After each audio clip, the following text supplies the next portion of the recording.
Rod साढ़ सीढ़ी सन्यासी, इनसे बचे तो सेवे काशी। एक बहुत पुरानी कहावत है। उसमें जो पहला शब्द है उसको हरिनारायण तिवारी भी कह सकते हैं। किसी ने मुझे लिंक भेजा जिसमें हरिनारायण चिल्ला रहे हैं कि निग्रहाचार्य होश में आओ।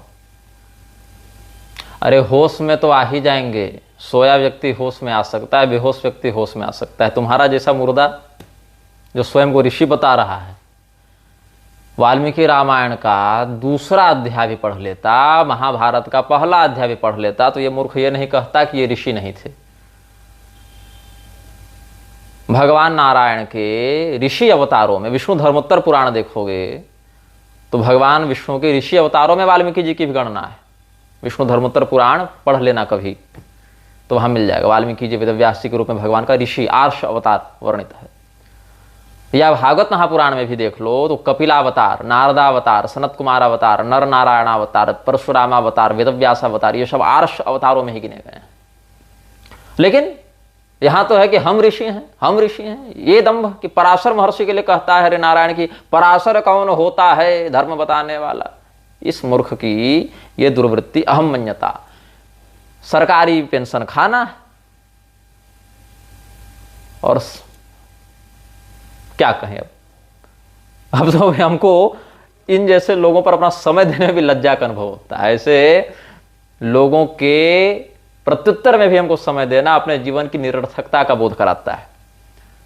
जो व्यक्ति ये कहे कि महर्षि पराशर, महर्षि क्या पराशर कौन होता है ये बोलने वाला, ये जिसकी मुक्ति रहे, जो स्वयं को ऋषि बताए और केवल नकली जगतगुरु बनाकर घूमते फिरे, नकली शंकराचार्य बनाकर घूमता फिरे, जिसका महामंत्री जो है वो केवल अशास्त्रीय बातों को ही धर्मशास्त्र के सिद्धांत रूप में प्रस्तुत करता फिरे, श्री विद्या के नाम पर पूरा बिजनेस खड़ा कर दे, म्लेच्छ संसर्ग, विदेशी संसर्ग के माध्यम से जिनकी बुद्धि भ्रष्ट हो चुकी, वो हमें होश में आने के लिए कह रहे हैं। आयरनी डाइज हियर वाला अनुभव होता है।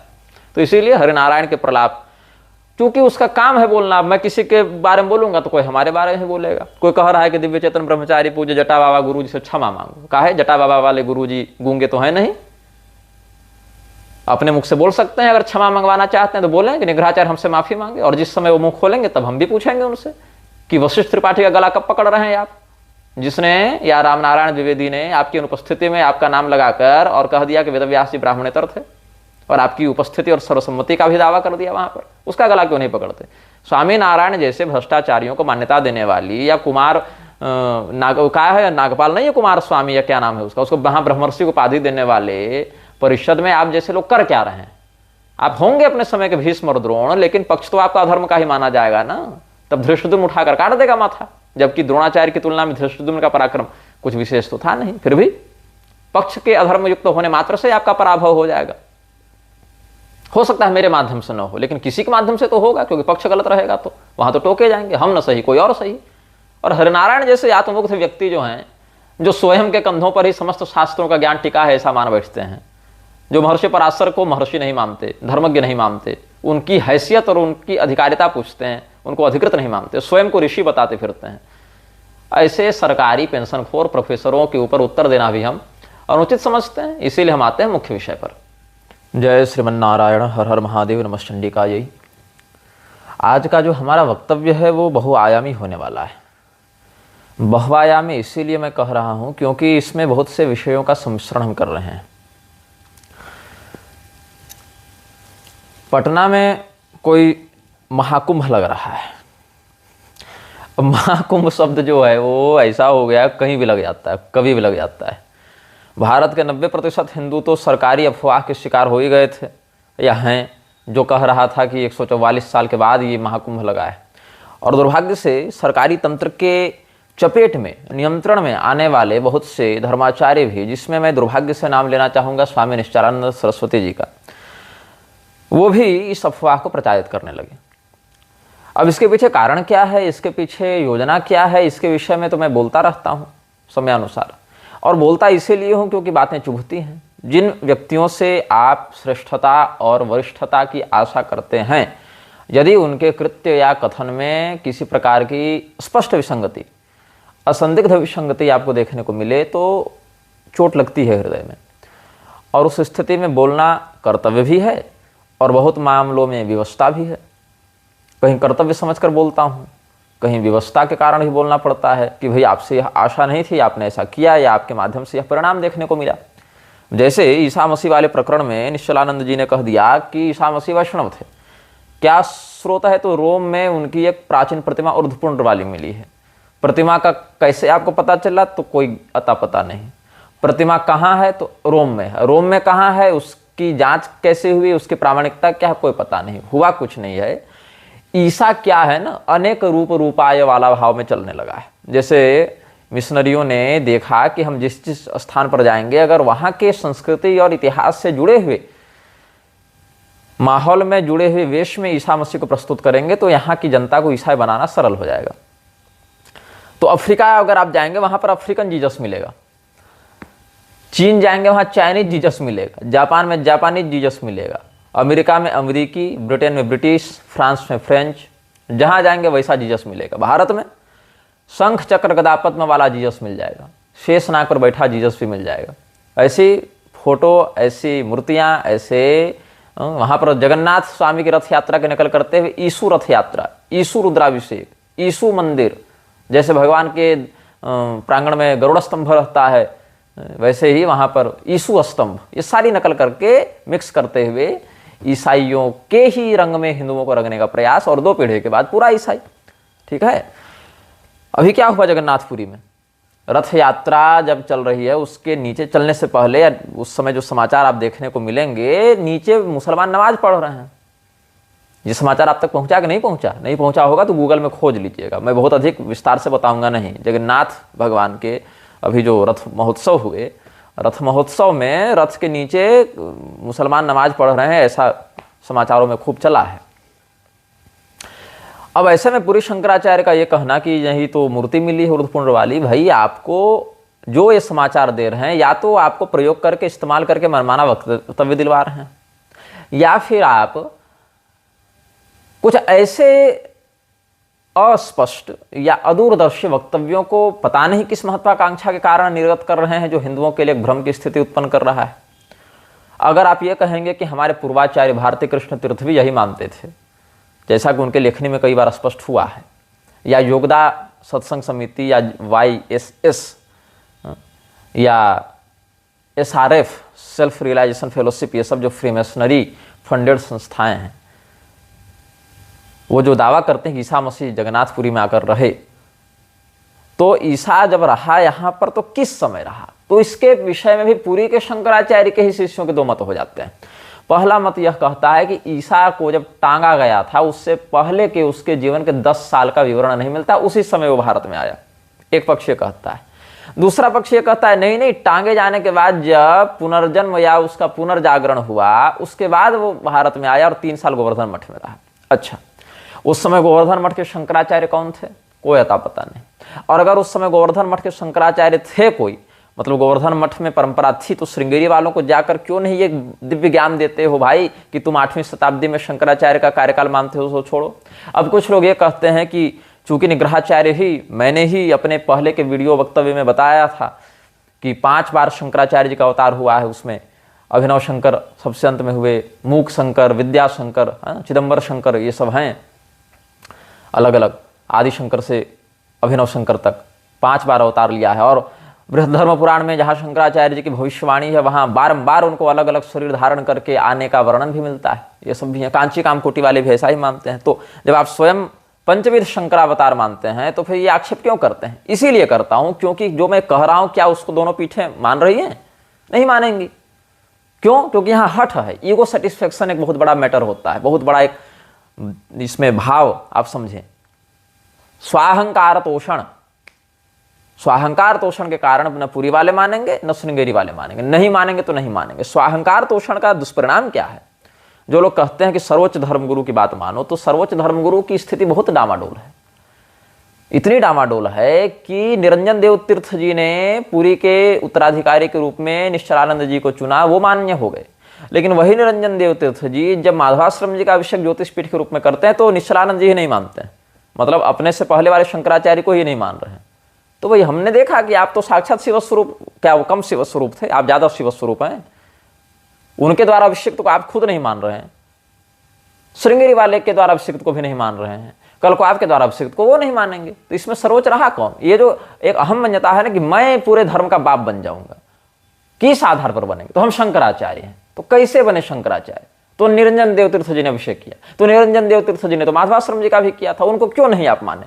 आप ही जब अपने गुरु के द्वारा अभिषिक्त को नहीं मान रहे तो आप ही अपने गुरु के द्वारा स्वयं को अभिषिक्त कैसे मान सकते हैं? आपने तो अपने आप को शंकराचार्य बताने के लिए स्वरूपानंद जी का समर्थन लिया ज्योतिष पीठ की ओर से, जबकि आपके गुरु ने तो ज्योतिष पीठ और माधवाश्रम जी का किया था अभिषेक। तो बहुत घोल है, बहुत घाल मेल है, बहुत ज्यादा विकृति है।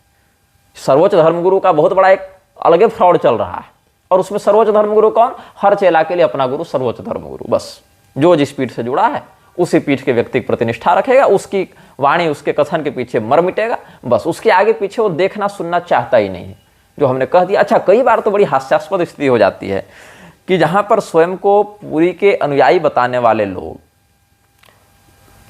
भर भर टोकरी बाकी पीठों को गाली देते हैं, वो एकदम अभद्र से अभद्र गालियां देते हैं।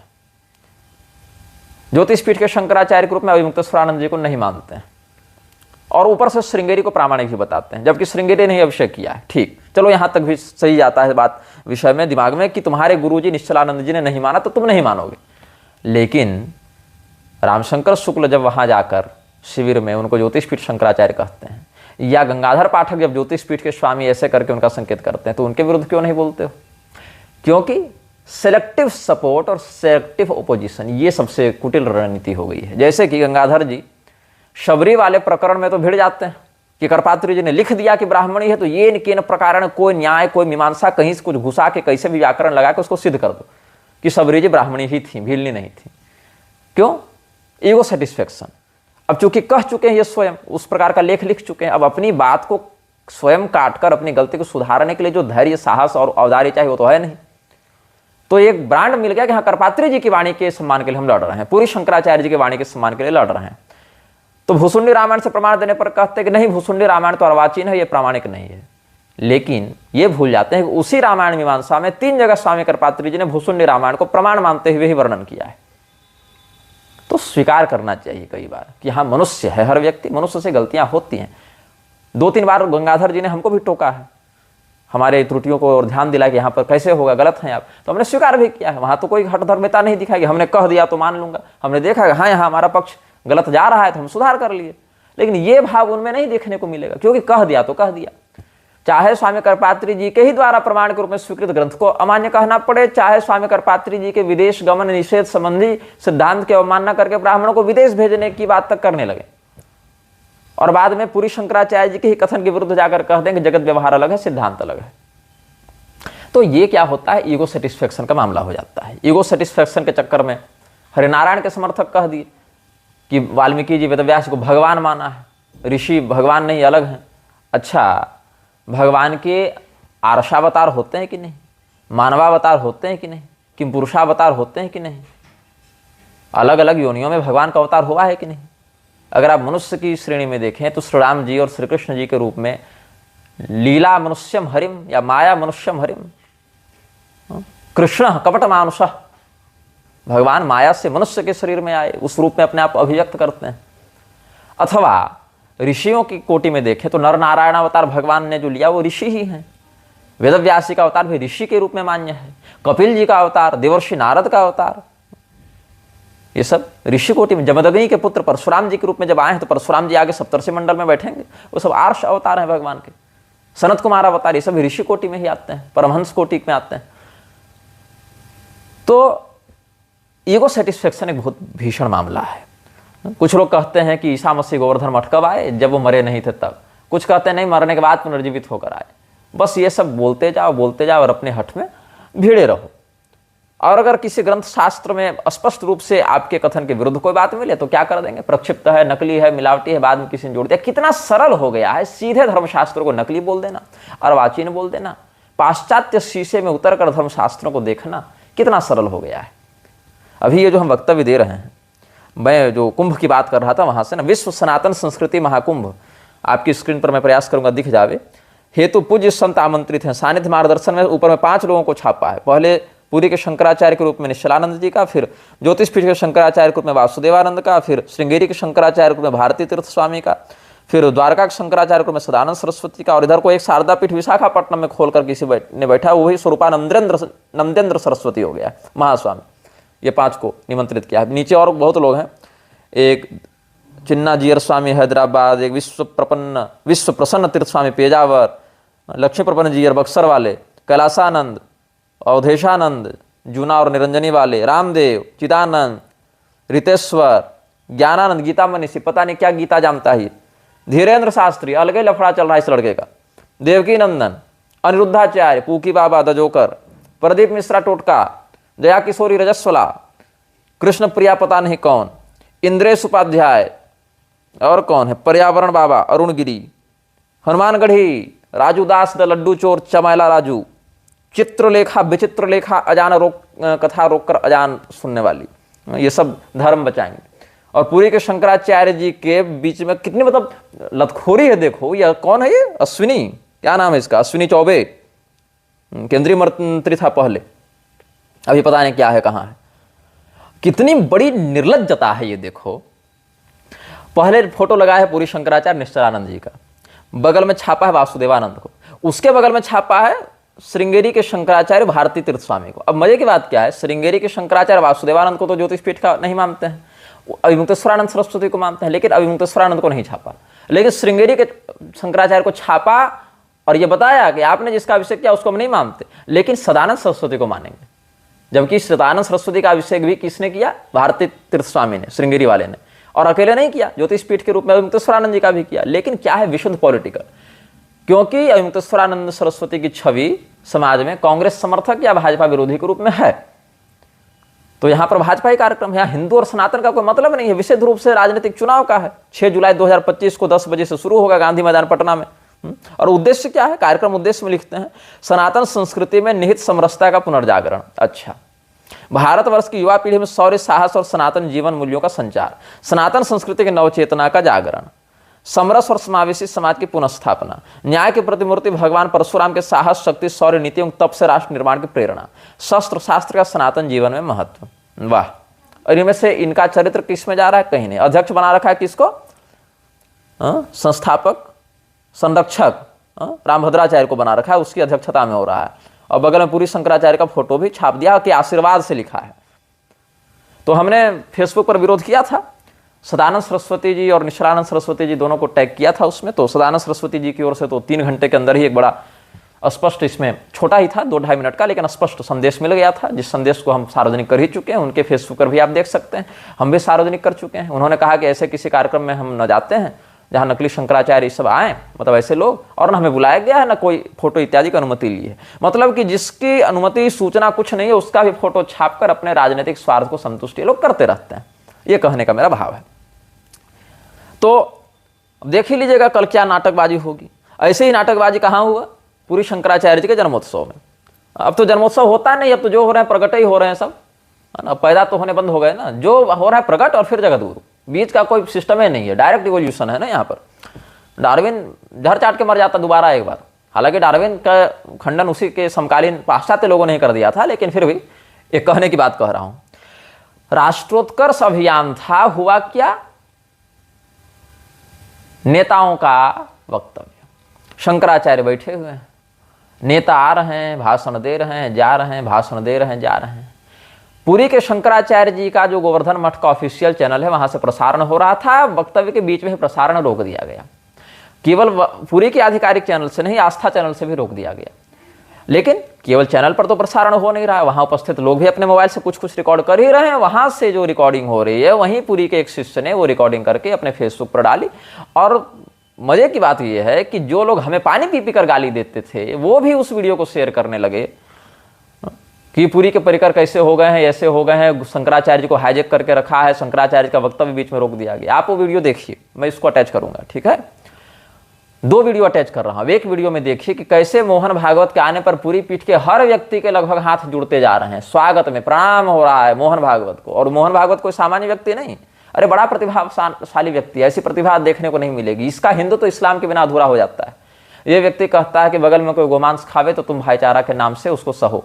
ये व्यक्ति कहता है कि शास्त्र को समय के अनुसार बदल देना चाहिए, उनकी समीक्षा होनी चाहिए। ये व्यक्ति कहता है कि हर मस्जिद में शिवलिंग क्यों ढूंढना। ये व्यक्ति कहता है कि राम मंदिर के बाद अब हमारा कोई मुद्दा बचा नहीं, हर व्यक्ति अपने आप को हिंदू का नेता क्यों घोषित कर रहा है। ये व्यक्ति कहता है कि जो राष्ट्रीय मुस्लिम राष्ट्रीय मंच है उसके आधार पर हम मुसलमान महिलाओं को पेंशन देंगे, तलाकशुदा मुस्लिम महिलाओं को पेंशन देंगे, मदरसे खुलवाएंगे। ये सब कौन कहता है? ये सब तो मोहन भागवत का ही बयान है अलग अलग समय पर। समलैंगिकता वैदिक काल में मान्य थी, हंस और डिंभक समलैंगिक थे। ये सब कौन कहता है? ऐसे धूर्त, और ऐसे धूर्तों के सामने पूरी पीठ वालों के हाथ जुड़ते जा रहे हैं। हमारे सामने पूरी पीठ वालों के मुख से गालियां निकलेंगी, मोहन भागवत सामने हाथ जोड़ेंगे। क्यों? Ego satisfaction, money matters. और दुर्भाग्य से आप इस वीडियो को ध्यान से देखेंगे, स्लो करके देखेंगे तो पूरी के शंकराचार्य के भी हाथ मोहन भागवत के सामने जुड़े हैं। वो प्रणाम कर रहा है वो तो ठीक अलग बात, शंकराचार्य के हाथ भी ऐसे करके आप देखेंगे जुड़े हुए हैं। वीडियो ध्यान से देखेंगे और फिर खड़े होकर अभिवादन कर रहे हैं, माला पहना रहा है वो, फिर खड़े हुए हैं।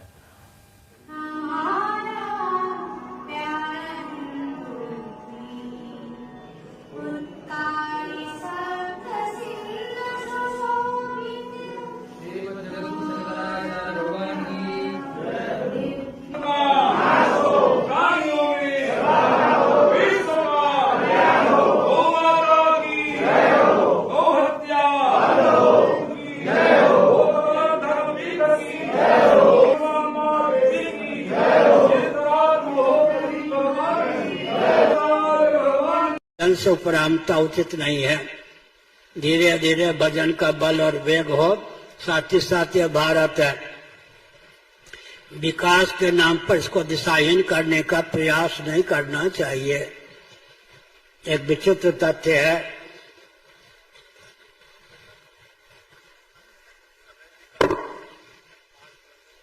समय हो गया तो क्या करूं, छोड़ दूं? छोड़ दो भाई। निर्विकल्प है। विकल्प विहीन भजन का बल अर्जित कीजिए। मोहन भागवत में ऐसे कौन सी शक्ति है कि पूरी के शंकराचार्य उसके सामने हाथ जोड़ रहे हैं? बताओ। शंकराचार्य को नियंत्रित करने का प्रयास करने पर जब संघ असफल रहा तो परिकरों को अपने नियंत्रण में लिया। आप देखेंगे पूरी शंकराचार्य जी के फेसबुक पेज को, उसका स्क्रीनशॉट भी मैं आपको लगाकर दिखा रहा हूं। उसमें पूरी के शंकराचार्य, जगत गुरु शंकराचार्य स्वामी श्री निश्चलानंद सरस्वती जी महाराज के पेज से 6 फॉलोइंग है। उसमें आचार्य विवेक मिश्रा जी को भी ये पेज फॉलो कर रहा है, पूरी जगन्नाथ फॉलो कर रहा है, महाकाल फॉलो, गोवर्धन मठपुरी, फिर धर्म सम्राट स्वामी श्री कृपात्री जी महाराज, अंत में वैदिक गणित। ऐसे 5-6 पेज को फॉलो किया गया, जिसमें आचार्य विवेक मिश्रा है। पूरी के शंकराचार्य विवेक मिश्रा को क्यों फॉलो कर रहे हैं? क्योंकि विवेक मिश्रा निर्विकल्पानंद का रिश्तेदार है, भ्रातृगत। विवेक मिश्रा क्या कर रहा है? पूरी शंकराचार्य जी के बैनर तले, और राजीव मिश्रा उर्फ निर्विकल्पानंद भी पूरी शंकराचार्य जी के नाम ब्रांड की आड़ में अपने संघी और भाजपाई परिचयों को बढ़ा रहा है। इसीलिए कई बार धीरेन्द्र शास्त्री को बुला लेता है, कई बार कबीर पंथियों को बुला लेता है, कई बार रामदेव को बुला लेता है, कई बार क्या इसका संतोष भदौरिया जो करौली वाला है उसको बुला लेता है। शंकराचार्य जी करौली सरकार संतोष भदौरिया को पूर्ण गुरु जो स्वयं को कहता है उसको माला पहना रहे हैं, मोहन भागवत का आगे हाथ जोड़ रहे हैं। ये सब नहीं दिखेगा तुम लोगों को। आखिर इन परिकरों को इतना समर्थन, इतना प्रोत्साहन मिला कैसे? पूरी शंकराचार्य ने नहीं दिया होता तो क्या ये इतने माथे पर चढ़ लेते? फिर लोग मेरा फोटो दिखाएंगे कि ये तो स्वयं शंकराचार्य के नीचे बैठा रहता था। हाँ, बिल्कुल बैठे रहते थे, शंकराचार्य के नीचे हम बैठे थे, क्योंकि हमको उस समय पीठ की वास्तविकता इस प्रकार से ज्ञात नहीं थी। अच्छे हो चाहे बुरे हो, लेकिन पीठ पर तो वही बैठे हैं, तो सवाल उन्हीं से पूछा जाएगा। उन्हीं के कृत्य का अनुसरण करके समाज सीख रहा है, तो गलत होने पर आपत्ति भी उन्हीं से की जाएगी। तो अधोक्षजानंद और निश्चलानंद सरस्वती दोनों में विकल्प अगर चुना जाए तो अधोक्षजानंद से सैकड़ों गुना अच्छे निश्चलानंद सरस्वती हैं। उनका ज्ञान, विज्ञान, सिद्धांत, निर्भयता बहुत मामलों में इससे अधिक है, लेकिन संघी प्रभाव के कारण अब वो भी बहुत धूमिल होती जा रही है प्रतिभा उनकी। वो जो प्रतिभा और वो जो सिद्धांत रखते हैं उसमें उन्हीं के चेले दीमक बनकर घुसे हुए हैं। और ये बात हम कहते थे तो गाली सुनते थे, अब उन्हीं के दीक्षित शिष्य जो हमें अभी भी गाली देते हैं, वो भी परिकरों की अव्यवस्था पर सार्वजनिक रूप से प्रश्न चिन्ह उठा रहे हैं कि परिकरों ने गुरु जी को गुलाम बना रखा है। आप देखिए उस एक और वीडियो में वही तालकटोरा स्टेडियम का जोड़ रहा हूं। ये वीडियो लाइव नहीं चला है, ये वीडियो कब का है? लाइव बंद होने के बाद का है, क्योंकि लाइव में अगर टोक देते तो फिर गलत संदेश जाता ना, इसीलिए पहले लाइव बंद करवाया गया निर्विकल्पानंद के द्वारा। फिर शंकराचार्य जी को टोका गया कि आपका समय समाप्त हुआ। तो शंकराचार्य जी कहते हैं कि क्या करें, निर्विकल्प है, इनका कोई विकल्प नहीं। तो शंकराचार्य अपने जन्मदिन पर भी अपनी इच्छा से नहीं वक्तव्य दे सकते हैं। और ये बात करेंगे स्वस्थ क्रांति की। 3.5 साल हिंदू राष्ट्र की बात तो अब बोलना ही बंद कर दिए लोग। तो प्रश्न किया जाता है अगर, तो कहते हैं कि पूरा राष्ट्र हिंदूमय बन गया। अरे भाई, अगर तुमको इतना विश्वास है अपने अभियान की सफलता पर, तो शंकराचार्य स्वयं अपने मुख से क्यों ये घोषणा नहीं करते कि हमने 3.5 साल में हिंदू राष्ट्र बना दिया, देखो। या कम से कम ये क्यों नहीं कहते कि हम नहीं बना पाए? एकदम मौन क्यों है शंकराचार्य? तुम्हारे साक्षात शिवस्वरूप जगतगुरु पर तो एफआईआर हुई है असम में कई स्थानों पर, गोमांस वाले वक्तव्य पर कि असम के ब्राह्मण गाय काट कर खा जाते हैं, इस विषय पर तो एफआईआर हुई है। हमारे विरुद्ध एफआईआर कराते कराते पुरी के चेले इतने आगे बढ़ गए कि अपने शंकराचार्य के वक्तव्य के कारण उन्हीं पर एफआईआर करवा बैठे, और व्यापक रूप से आंदोलन का रूप ले रहा है ये विरोध। दुर्भाग्यपूर्ण है, लेकिन स्थिति तो यही है। तो शंकराचार्य जी के नाम ख्याति की आड़ में अपना, क्योंकि आज न कल मरेंगे, परसों हमको शंकराचार्य बनना है, तो हमको अपना पब्लिक सपोर्ट चाहिए। अब ज्ञान सिद्धांत तो है नहीं, तो माफियाओं से माफिया का मिलन होगा, धीरेन्द्र शास्त्री से होगा, प्रदीप मिश्रा से होगा, करौली सरकार संतोष भदौरिया से होगा, कबीर पंथियों से होगा। किसी ने सोचा था कि देवताओं को गाली देने वाले पाखंडियों और अनपढ़ विदेशगामी म्लेच्छ संसर्गी लोगों के बल से शंकराचार्य की परंपरा आगे बढ़ेगी? किसी ने सोचा था? अपने ही 3 पीठों से आंतरिक विरोध करवा दिया गया है कि नहीं? तो ये सब बातें दुर्भाग्यपूर्ण हैं, और इन बातों का विरोध होना चाहिए, चाहे आंतरिक रूप से हो चाहे बाहरी रूप से हो। जगह जगह पर ब्राह्मणों के विरोध में कैसे लामबंद हो रहे हैं धूर्तगण, मिशनरी प्रायोजित लोग। बिहार में देखो, पुलिस वाले ने कैसे प्रताड़ित किया ब्राह्मण को, केवल ब्राह्मण होने मात्र से। पूजा पाठ कराना मना है, 10-10 जगह लिखे रहे हैं लोग। इधर ध्यान नहीं रहेगा इन लोगों का, इधर कोई ध्यान नहीं रहेगा कि कैसे राजनीतिक षड्यंत्र के आधार पर यह सामाजिक विकृति फैलाई जा रही है। लेकिन हमें गाली देने के समय ये सारे लोग एकजुट हो जाएंगे। उधर पुरी के शंकराचार्य जी के तो ठीक है, राजेंद्र दास भी कम प्रतिभाशाली नहीं मौलूपीठ वाले। अब तो भविष्य मालिका का प्रचार कर रहे हैं राजेंद्र दास, वीडियो देखना। भविष्य मालिका जैसे षड्यंत्र काशीनाथ के कपट को आगे बढ़ा रहे हैं। कभी मुरारी की चापलूसी, कभी प्रभुपाद की चापलूसी, कभी रामदेव की चापलूसी, कभी काशीनाथ की चापलूसी, जीवन भर केवल यही करने में लगे हैं। अभी क्या बात की विरक्त दीक्षा लिए थे और केवल संत वेश हो गया, थोड़ा सरलता कैमरा के सामने दिखा दिए, तो लोगों को लगा कर ये तो साक्षात भगवत प्राप्त महात्मा। तो ये वीडियो मैं बना रहा हूं आपको ये बताने के लिए कि शास्त्र की बात शास्त्र के अनुसार होनी चाहिए। आप अपने अनुसार शास्त्र को नहीं मोड़ सकते, शास्त्र के अनुसार आपको अपना सिद्धांत बनाना चाहिए। करपात्री जी के शबरी जी प्रकरण पर लोग अड़े रहेंगे, लेकिन विदेश के मन विरोध पर चुप रहेंगे। अब ज्ञानेंद्र शर्मा हो, चाहे गंगाधर पाठक हो, चाहे राजेश राजौरिया हो, चाहे दुर्वासा आश्रम वाले लोग हों, मान लिए कि शबरी जी को ब्राह्मण ही हमको मानना है तो मानना है। क्यों? अगर शबरी जी को भील नहीं बताएंगे तो लोग कहेंगे करपात्री जी से तुम ज्यादा जानते हो, या पूरी शंकराचार्य जी से ज्यादा जानते हो। तो केवल व्यक्ति तोषण के लिए आंखें फोड़ कर बैठे हैं, अपने आप को अंधा बना लिया। अब अपने आप को अंधा बना लिया तो संसार को अंधा समझ लेंगे। अब करपात्री स्वामी ने भुसुंडी रामायण को जब प्रामाणिक माना तो क्यों वहां से उसको संदर्भित नहीं किया? इसमें मैं उनका पौरुषेय दोष मानता हूं। मनुष्य हैं, मनुष्य से गलतियां होती हैं, भगवान तुम न बनाए हुए हो। करपात्री स्वामी ने तो कभी ये नहीं कहा अपने जीवन में, ये उनकी उदारता थी कि हमने जो कह दिया वह अंतिम प्रमाण माना जाएगा धर्म में आज से। क्या ऐसी कोई शास्त्रीय मर्यादा है कि नीलांबर झा या हरनारायण ओझा ये सब सन्यासी बनकर जब जो कह दें वही धर्म हो जाता है? ऐसा नहीं है। करपात्री जी का सम्मान क्यों है? उनकी शास्त्रीय निष्ठा के कारण। और शास्त्रीय निष्ठा प्रधान है कि करपात्री नाम का व्यक्ति प्रधान है? शास्त्रीय निष्ठा प्रधान है। इसी कारण एक हरनारायण ओझा नाम का व्यक्ति धर्म सम्राट के दृष्टिकोण से लोगों के द्वारा सम्मान्य दृष्टि से देखा जाने लगा। तो उस स्थिति में क्या धर्मशास्त्रों को व्यक्ति विशेष के नीचे माना जाएगा? नहीं माना जाएगा। और अगर व्यक्ति को ही मानना है तो हम अप्पय दीक्षित को क्यों नहीं माने? अप्पय दीक्षित जी तो करपात्री जी से पहले हुए हैं, पूर्वाचार्य भी हैं, इनसे ज्यादा प्रौढ़ ग्रंथ उन्होंने लिखे हैं कई मामलों में। साक्षात सदाशिवावतार भी उनको शास्त्र मानते हैं अनेकानेक प्रकरणों में। और अप्पय दीक्षित जी जो हैं उनका कथन तो महर्षि शौनक और अलग अलग पूर्व व्याख्याकारों वेदांत देशिक जी और अलग अलग मतलब भुसुंडी रामायण इत्यादि से समर्थित भी है। तो उनको क्यों न माने? अगर व्यक्ति को ही मानना है तो जिनकी वाणी भुसुंडी रामायण से कट जावे ऐसे व्यक्ति को प्रमाण मानेंगे इस प्रकरण में, कि जिनकी वाणी से रामायण की विशुद्ध परंपरा भी खंडित न हो और भगवान के लीला के रहस्य भी प्रकाशित हो जावे, तेजे शाम न दोषाय भी वहां प्रकट हो जावे, उनको मानेंगे हम। लेकिन नहीं मानना है अगर किसी को तो उसका कोई समाधान नहीं है। लोक शास्त्र दोनों से समर्थित अप्पय दीक्षित जी में क्या बुराई है? अगर व्यक्ति को ही मानना है तो शास्त्र समर्थित व्यक्ति को माने। इस प्रकरण में शास्त्र से खंडित व्यक्ति को तो मान नहीं सकते। और अगर हम यही हठ लेकर बैठ जाए कि ऐसा नहीं राम जी कर सकते, वैसा नहीं हो सकता, तो ऐसा वैसा नहीं कर सकते के चक्कर में तो रासलीला भी लोग प्रक्षिप्त बता रहे थे। स्वामी करपात्री जी को मान लेना था कि हाँ भगवान नहीं कर सकते तो रासलीला काट दो। उत्तरकांड को प्रक्षिप्त बताने वाला गिरोह अलग ही नाच रहा है। आर्य समाज जी कहते हैं ईश्वर सगुण साकार अवतार नहीं लेता, इसलिए गीता जी का विश्वरूप दर्शन सब प्रक्षिप्त है। कहीं जीसस को वैष्णव बता रहे हैं, कहीं सबरी जी को ब्राह्मणी बता रहे हैं। तो ये सब बातें विकृत हो रही हैं, जिसके कारण एक और विकृति फैली है कि भगवान कृष्ण किस जाति के थे। अब ये भी आ गया। रामदेव से बड़ा दोगला तो मैं अभी की पीढ़ी में देखा ही नहीं रहा हूं। कभी वो व्यक्ति कहता है कि हम अग्निहोत्री ब्राह्मण हैं, अभी कह रहा है कि हम तो यादव हैं भैया, भगवान हमसे छीन लिया इन लोगों ने। लेकिन मजे की बात है, आर्य समाजी तो कृष्ण भगवान को भगवान नहीं मानते, वो तो महापुरुष के रूप में देखते हैं आर्य समाजी। तो तुम कृष्ण भगवान को महापुरुष मानते हो कि भगवान मानते हो? अगर भगवान मानते हो तो ईश्वर का सगुणावतार मानते हो कि नहीं मानते हो? अगर सगुणावतार मानते हो तो आर्य समाज कब छोड़ रहे हो? अगर आर्य समाज पकड़ कर बैठे हो तो भगवान कृष्ण को भगवान मानना पहले बंद करो, महापुरुष मानो। और फिर तुम स्वयं को अग्निहोत्री ब्राह्मण मानते हो, 1 महीने के बाद तुम स्वयं को यादव कैसे मान लेते हो? तो रामदेव से बड़ा दोगला तो मैंने देखा नहीं। और रामदेव की चापलूसी करने वाले राजेंद्र दास जैसे लोग उसको योग ऋषि बताते फिरते हैं, ब्रजभूषण जैसा ओझा जैसे लोग उसके चरणों में डोलते रहते हैं। और ऊपर से भगवान कृष्ण को अगर तुम यादव मानते हो तो ग्वाला वाला यादव मानते हो या क्षत्रिय वाला यादव मानते हो? अगर क्षत्रिय वाला यादव स्वयं को मानते हो तो अपना आज आरक्षण कब छोड़ रहे हो? फिर ओबीसी में क्यों फंसे हुए हो कि हम पिछड़े हैं? क्षत्रिय तो पिछड़े में नहीं आते थे, ये आते हैं। तो तुम लोग स्वयं को क्षत्रिय मानते हो कि वैश्य मानते हो कि शूद्र मानते हो कि कर्मणा ब्राह्मण मानते हो? क्या मानते हो? ये दोगलापन है सीधे सीधे। इसमें अस्नेर ग्रोवर को याद कर लेना चाहिए। एक तो कोई यादव की आईडी हमको दिखी जो दुर्गा माता को वेश्या कह रहा था, ये सब।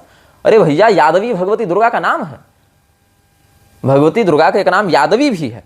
मधुवंशी, वृष्णिवंशी, ये सब यदुवंशियों में आते हैं। माधवा विष्णु राजन यादवाश्चेति संगीतम, ये सब बातें हैं। तो एक यादव बंधु के ही पूछने पर, हमारे परिचय में भी बहुत से यादव हैं, यादव समुदाय में बहुत हमने कार्यक्रम भी किए हैं, कुर्मी समुदाय में भी किए हैं। दोनों स्वयं को चंद्रवंशी क्षत्रिय बताते हैं। अब सुन लीजिए इसमें क्या है। मैं छत्तीसगढ़ की बात करूं सबसे पहले। छत्तीसगढ़ में एक वैष्णव समुदाय भी है जो बाबा लिखता है स्वयं को, लेकिन स्वयं को ब्राह्मण भी बताता है। अब ब्राह्मण कैसे हैं तो कहते हैं हम अच्युत गोत्रीय ब्राह्मण हैं। अब अच्युत गोत्र वाले का एक अलग नियम है। देखिए क्या है कि सांप्रदायिक गोत्र अलग होते हैं। सांप्रदायिक गोत्र का क्या अर्थ है? जो जन्म का गोत्र नहीं, दीक्षा का गोत्र होता है, और दीक्षा का गोत्र भी उस स्थिति विशेष में जाने पर प्राप्त होता है। कैसे? जैसे शैवों में निरंजन गोत्र होता है। जब कोई शैव मत में दीक्षा लेकर अवधूत वृत्ति में जाता है या संन्यस्त होता है तो उसको हम कहते हैं निरंजन गोत्र का हो गया। अभी निरंजन गोत्र की विशेष व्याप्ति गोरक्षनाथ जी के संप्रदाय में मिलती है, निरंजन गोत्र। अब वहां से दीक्षा लेकर तो लोग घर गृहस्थी में फंसे हुए हैं, निरंजन गोत्री बताकर स्वयं को। लेकिन निरंजन गोत्र का अर्थ है कि हम किसी भी प्रकार के द्वंद्व में फंसे नहीं है, ये बताना। वहां जन्म गोत्र नहीं, उसका जाति वर्ण नहीं बदलेगा। अथवा शाक्तों में सांभव्य गोत्र, सांख्यायन गोत्र, परब्रह्मर्षि गोत्र, तारापीठ की परंपरा में, कामाख्या की परंपरा में, या गायत्री परग जिनकी विशेष आराधना है उनका सांख्यायन गोत्र। गायत्री का भी गोत्र सांख्यायन है वेदों के अनुसार। तो ये दीक्षा गोत्र सांप्रदायिक होता है। ऐसे ही वैष्णवों में होते हैं अच्युत गोत्र। अच्युत गोत्र मतलब हम भगवान के हो गए, भगवान हमारे रक्षक हैं। अच्युत गोत्र का अर्थ हो गया भगवान हमारे रक्षक हैं। जैसे भगवान अपने सदाचरण से, अपनी महिमा से कभी पीछे नहीं हटते, भगवान कभी अपनी मर्यादा से स्खलित नहीं होते, वैसे भी गवते शब्दम, इस प्रकार से शब्द कल्पद्रुम का मैं यहाँ पर आश्रय लेकर बताऊंगा। गवते शब्द यति पूर्व पुरुषान्यत इति भरतः, यहाँ तत्पर्याय संतति कुलम अन्वय वंश संतान इत्यमरः, इस प्रकार से यहाँ कहा गया है। भगवान ही हमारे सर्वस्व हैं, ये समझना अच्युत गोत्र का तात्पर्य है। कि जैसे भगवान कभी नष्ट नहीं होंगे, वैसे भगवान की शरण में रहने वाले हम सबों का भी विनाश नहीं होगा। कौन्तेय ये प्रतिजानी ही नमे भक्त प्रणश्यति। इसलिए भगवान के प्रति अच्युत शब्द 3 बार गीता में प्रधानता से आया है। एक बार पहले अध्याय में, फिर 11वें अध्याय में, फिर 18वें अध्याय में। आदि मध्यावसानेषु सर्वत्र गीयते हरि। धर्म के प्रारंभ में, धर्म के मध्य में, धर्म के समापन में, प्रकरण के समापन में, धर्म तो अनादि अनंत है लेकिन प्रकरण के समापन में भगवान का स्मरण किया जाता है। आदि मध्यावसानेषु सर्वत्र गीयते हरि या कीर्तते हरि। तो अच्युत का तात्पर्य हुआ हम कभी नीचे नहीं गिरेंगे, ये भाव है। हम भगवान की गोद से नीचे नहीं गिरेंगे, मेरा भक्त कभी नष्ट नहीं होगा, भगवान का ये जो वरद हमें प्राप्त है वह हमारी रक्षा करेगा। जैसे अम्बरीश की रक्षा की, जैसे द्रौपदी जी की रक्षा की, जैसे गजेंद्र की रक्षा की, वैसे ही अच्युत गोत्र का अर्थ ये नहीं होता कि वो पूरा का पूरा व्यासाधिकारी बन गया। ये नहीं है कि विरक्तो वैष्णव विप्रो में हम वैष्णव हो गए तो वैष्णव मतलब हम ब्राह्मण हो गए, ऐसा नहीं है। वैष्णव मतलब विष्णु भक्त। ब्राह्मण विष्णु भक्तों में सुदामा जी हो गए, ब्राह्मण वैष्णवों में, क्षत्रिय वैष्णवों में भीष्म पितामह अर्जुन ये सब हो गए, वैश्य वर्ण के वैष्णवों में नंद बाबा हो गए, शूद्र वर्ण के वैष्णवों में विदुर जी हो गए, अंत्यज में आप देख लें तो सबरी जी हो गए, निषाद राज हो गए, ये सब विष्णु भक्त हो गए। तो सभी जगह आपको विष्णु भक्त मिलेंगे। ऐसे ही आप देख लें तो ब्राह्मण वर्ण के शैवों में आप उपमन्यु हो गए, क्षत्रिय वर्ण के वैश्यों में, क्षत्रिय वर्ण के शैवों में आपको चित्रसेन इत्यादि हो गए। हाँ, चित्रसेन का नाम आ गया मुझे ध्यान में अभी, चंद्रसेन, चित्रसेन नहीं, क्षमा करें, चंद्रसेन। चंद्रसेन का प्रकरण आपको मिलेगा शिव पुराण में, कोटि रुद्र संहिता में, जहां महाकाल का वर्णन है। चंद्रसेन शाक्त क्षत्रियों में विक्रमादित्य इत्यादि हो गए।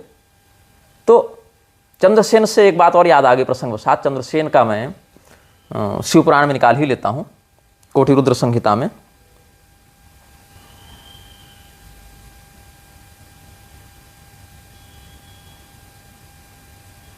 हाँ, इसको मैं बाद में बताऊंगा आपको, चंद्रसेन का क्या यहां पर संदर्भ आ गया संयोगवशात। जो छत्तीसगढ़ में वैष्णव समुदाय के लोग अपने आप को अच्युत गोत्री बताते हैं, वो व्यासपीठाधिकारी ब्राह्मण हैं ऐसी बात नहीं है। वैष्णव से तात्पर्य है विष्णु भक्त की मान्यता और वैष्णवागमों के अनुसार उनकी दीक्षा होना या वैष्णव मंत्रों से दीक्षित होना, बस। ये कोई भी वर्ण का व्यक्ति हो सकता है। जैसे एक शब्द हो गया बंगाली, तो बंगाली शब्द क्षेत्रवाचक है, वो जातिवाचक नहीं है। बंगाल में रहने वाला व्यक्ति बंगाली है या पंजाब में रहने वाला पंजाबी है, ऐसे समझना होगा। बंगाल में ब्राह्मण भी रह रहा है, वो बंगाली ब्राह्मण हो गया, या बंगाली क्षत्रिय या बंगाली वैश्य या बंगाली शूद्र, ऐसे। बंगाली जाति नहीं हुई ना, वो क्षेत्रीयता हो गई उसकी। जैसे द्रविड़, अब द्रविड़ शब्द जो है वो जातिवाचक नहीं क्षेत्रवाचक है। शंकराचार्य जी के लिए द्रविड़ शिशु ये शब्द उन्होंने सौंदर्य लहरी में स्वयं के लिए प्रयुक्त किया है, द्रविड़ शिशु ये कहा है। या द्रविड़ेश्वर, राजर्षि द्रविड़ेश्वर, मलय ध्वज या सत्यव्रत इत्यादि के लिए आया है, द्रविड़ देश के राजा, इस प्रकार से भाव उनका, राजर्षि द्रविड़ेश्वर ये सब आया है, तो क्षेत्रीयता का हो गया। वैसे वैष्णव, शैव, शाक्त ये सब शब्द जो है वो संप्रदायवाचक है, उस इष्ट की आराधना पर आते हैं। तो यादव और कुर्मी ये दोनों समुदाय स्वयं को बताते हैं हम लोग क्षत्रिय हैं, कई बार बताते हैं, कई बार बताते हैं, ऐसा नहीं है। चंद्रवंशी क्षत्रिय, अब ये चंद्रवंशी हैं तो यादव कैसे, यदुवंशी हैं तो शूद्र कैसे, ये सब बहुत उलझे हुए विषय हैं। अब सुन लो क्या है इसमें। जो चंद्रवंश है उसी में आगे यदु, पुरु ये सब हुए हैं, अनुद्रुह्य, तुर्वसु ये सब हुए हैं। ब्रह्मा जी के पुत्र हुए महर्षि अत्रि। अत्रि जी कौन, आपने सती अनुसुईया का नाम सुना होगा। इस पर बहुत अधिक शास्त्र प्रमाण भी दिए जा सकते हैं, समय अनुसार अगर वैसा समय रहेगा तो मैं बोलूंगा। अभी तो बिल्कुल सार बात बता देता हूं। वो भी ये वीडियो मैं एक हमारे कुर्मी शिष्यवत हैं जो स्वामी कृपात्री जी के साथ भी बहुत आंदोलनों में रहे, पहले रामराज परिषद के लिए भी वो संघर्षरत रहते थे, वो हमको बोले थे। उनके यहाँ हमने 3 साल कथा भी की है, कुर्मी है जाति के, छत्तीसगढ़ के ही हैं। और एक कृष्णौत यादव बंधु अनिकेत यादव किसी एक चैनल पर कमेंट किए थे, तो वहाँ से उस चैनल के एडमिन ने हमको मैसेज भेजा था, हमने भी वहाँ कमेंट किया था कि मैं इस पर एक वीडियो बनाऊंगा। तो ऐसे लोग जो धर्मशास्त्र के प्रति श्रद्धा रखते हैं, जिनको वास्तव में धर्मशास्त्र के प्रति कुछ जिज्ञासा है, अपने वर्ण आश्रम और अपने कर्तव्य के प्रति जिनकी निष्ठा है, उनके लिए हम बता रहे हैं। बाकी जिसको झगड़ा करना है, जिसको उपद्रव करना है, उसके लिए हम नहीं बताते। शास्त्र जिज्ञासु के लिए है, थेथर के लिए तो लाठी है, खड़ग हस्ते न दुर्जन, दुर्जन के लिए तलवार शस्त्र, जिज्ञासु के लिए शास्त्र। तो कुर्मी और यादव ऐसे तो बहुत कुछ लोग पूछते रहते हैं अलग अलग जातियों के विषय में, सब पर वीडियो बनाना संभव नहीं होता है, लेकिन अभी ये प्रसंग चूंकि चल रहा था तो हमने सोचा मैं बता दूं। तो मैं इस पूरे समाज को लेकर नहीं चल सकता। समाज इतनी भीषण विकृति में घुस गया है, समाज इतनी दुर्गतिपूर्ण स्थिति में चला गया है कि वो अब धर्मशास्त्रों की शास्त्रीयता के आधार पर नहीं अपितु पॉलिटिकल आधार पर अपने समाज को देखता है। अम्बेडकर के समय ये लोग जो जय भीम और अम्बेडकरवादी नारे लगा रहे हैं, अम्बेडकर के समय यादवों को क्या पिछड़ा में रखा गया था? अलग अलग राज्यों में जिनका विशेष प्रभुत्व है वो भी स्वयं को पिछड़ा बता रहे हैं। कहीं मीणा जो है सो अगड़े में आते हैं, कहीं पिछड़े में आते हैं। यही हाल यादवों का भी है। अम्बेडकर के समय तो यादव थे नहीं पिछड़ा में, लेकिन राजनीतिक कारण कि हर व्यक्ति पिछड़ा बनना चाहता है और पिछड़ा बन के गाली देना चाहता है ब्राह्मणों को, लेकिन उसको काम भी वही करना है जो ब्राह्मण कर रहे हैं। उसको पुजारी बनना है, उसको कथावाचक बनना है, लेकिन गाली देना है ब्राह्मणों को। ये क्यों? ये पॉलिटिकल षड्यंत्र पहले आप समझिए। तो मैं समुदाय को मार्गदर्शन नहीं दे सकता, क्योंकि समुदाय सड़ चुका है। अब उसी सड़ी हुई टोकरी में से कुछ बिना सड़े हुए फलों को चुनना है। जैसे पूरी टोकरी सड़ी हो, आम की टोकरी हो या अंगूर की पेटियां हो या सेब के क्रेट हों, उनमें से सड़े हुए में से कुछ जो बच गए हैं सड़ने से या कम सड़े हैं उनको निकालना है। अभी मैं उन्नाव में जहां मैंने भागवत कही, वो जाति के ठठेरा हैं, शूद्र वर्ण में आएंगे ठठेरा। तो उन्होंने कहा कि हमको भागवत सुननी है। हमने कहा सुनाएंगे। तो वहां से जो भी हमको दक्षिणा प्राप्त हुई थी, लगभग 1,51,000 1,50,000 थी। फिर हमने उसमें 1,51,000 करके वो पूरी गौ सेवा में लगाई थी, जो कि हमने बताया ही था आप लोगों को। तो उससे पहले के कार्यक्रम की भी दक्षिणा 1,000 अपने पास रखकर सब ब्राह्मणों में ही वितरित कर दी थी। तो वो ठठेरा जाति के हैं और धर्मशास्त्र के प्रति निष्ठा रखते हैं। तो हमने कहा कि ठीक है, आपके यहाँ हम कथा करेंगे। तो हमने उनके यहाँ कथा की। और जब हमारे जो साथ जो कर्मकांडी हैं, उन्होंने पूछा कि शूद्र वर्ण का तो हम वैदिक मंत्रों से करा नहीं सकते पूजन, तो कैसे कराना है? हमने कहा कोई बात नहीं, ताम गंधर्वा के स्थान पर चंदनम वंदते नित्यम आप पढ़िएगा, चंदन तो वही लगेगा। सिंधोरिव प्राध्वने के स्थान पर आप सिंदूरम शोभनम रक्तम पढ़िएगा। शुद्ध वाला सर्वशुद्ध वालों के स्थान पर गंगे च यमुने च पढ़िएगा। ये सब जो है नाभ्या आसी के स्थान पर शर्करा खंड खाद्यानि पढ़िएगा। तो मंत्र का पौराणिक आगमक प्रारूप पकड़ते जाइए। हवनादिकृत्य आप प्रतिनिधि बनकर स्वयं संपादित कर दीजिए उनका। वो संकल्प आपको दे देंगे, उनके बदले आप हवनादिकृत्य संपादित कर दें। और यजमान ने स्वयं ये प्रश्न किया पे तो कि महाराज जी, हम तो शूद्र वर्ण से हैं, हम तो वेदातिरिक्त मंत्रों से यजन करेंगे। तो हमने कहा कि आपके लिए वैसे ही मंत्रों का हम व्यवहार करेंगे, आप उसके लिए निश्चिंत रहिए। तो ऐसी स्थिति में याजक का भी कल्याण होता है और आचार्य का भी कल्याण होता है। फिर हमने कथा कही। श्रोता कितने थे? 20-25, अधिक से अधिक, लेकिन हमने बड़े भाव से कथा कही, क्योंकि सुनने वाले लोग थे, समझने वाले लोग थे।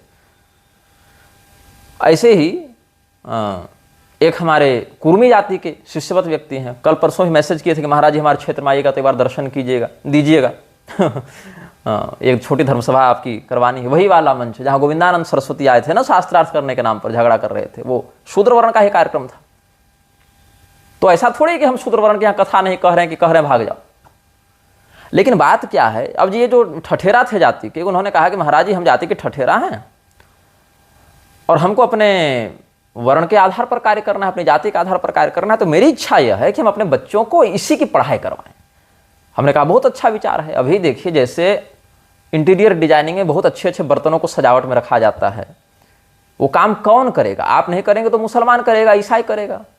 आपके बच्चे रेल की पटरी उखाड़ेंगे, हमको रिजर्वेशन दो, नौकरी दो, सरकार के पास उतनी वैकेंसीज है नहीं, तो उपद्रवी बनेंगे आपके लड़के। तो आप ऐसा कीजिए, अपने बच्चों को वैसे ही किसी विधा का अध्ययन करवाइए। इंजीनियरिंग में भी मेटलर्जी इत्यादि पढ़ाइए, उनको धातु विज्ञान पढ़ाइए कि अलॉय बनाने की प्रक्रिया। भारत में प्राचीन काल में कितने बहुमूल्य और कितने दिव्य धातुओं का प्रयोग होता था। उन धातुओं का प्रयोग करके कितने सुंदर सुंदर नक्काशी वाले बर्तन बनाए जाते थे। तो बर्तनों का काम तो चल ही रहा है समाज में। ऐसा तो है नहीं कि सब दोना पत्थर पर आ गए।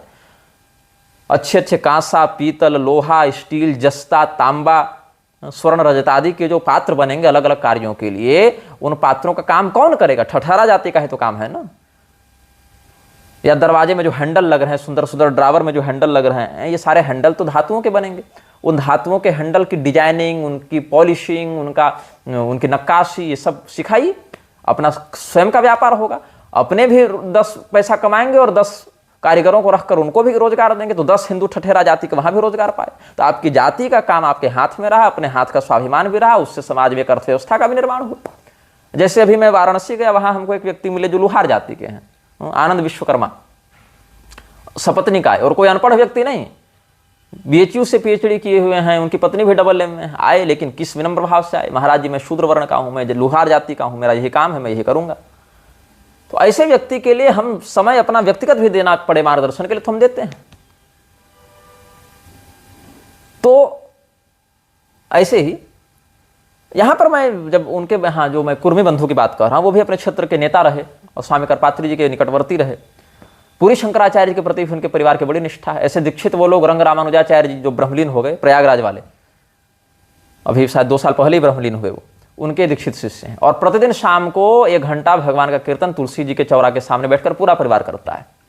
तो उनके यहाँ हम गए थे तो उन्होंने कहा कि महाराज जी आपकी रसोई रही, ये बर्तन रहे, ये सीधा पानी रहा, अपना प्रसाद पाइए। और प्रसाद बनाने के लिए यादव को बुलाया उन्होंने। यादव एक बंधु थे, उनको बुलाया कि महाराज जी हमारे यहाँ का पानी आपको नहीं चलेगा।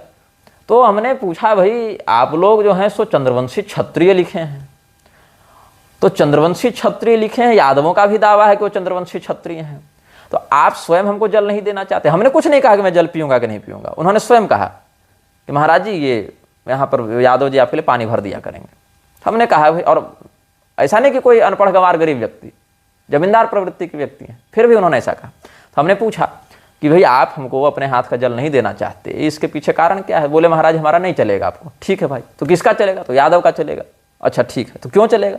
आप स्वयं को क्षत्रिय लिख रहे हैं, कुर्मी हैं आप, तो चंद्रवंशी क्षत्रिय लिख रहे हैं, तो आप यादव को स्वयं से ऊपर मानते हैं, इसका अर्थ अब क्षत्रिय से ऊपर तो सीधे ब्राह्मण होगा। फिर क्षत्रिय से ऊपर तो ब्राह्मण होगा ना। आप क्षत्रिय स्वयं को मान रहे हैं, लेकिन आप कह रहे हैं मेरा पानी आपको नहीं चलेगा।